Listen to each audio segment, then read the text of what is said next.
Hayatabad medical complex में CT scan के लिए इस्तेमाल की जाने वाली दवा की अदम दस्तयाबी से मरीजों को मुश्किलात का सामना है।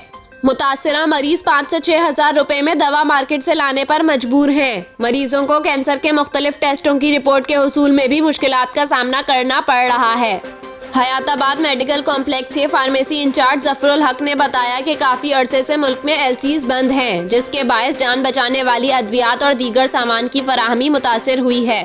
उन्होंने कहा कि गुज़िश्ता 1 माह से हमें भी दवाई की किल्लत का सामना करना पड़ रहा है, लेकिन मुश्किलात के बावजूद मुस्तनद डीलर से दवाई खरीद कर सहूलत दे रहे हैं। फार्मेसी इंचार्ज ने कहा कि मुख्तलिफ नौइयत की सीटी स्कैन्स के लिए कॉन्ट्रास्ट की दस्तयाबी को भी यकीनी बना रहे हैं।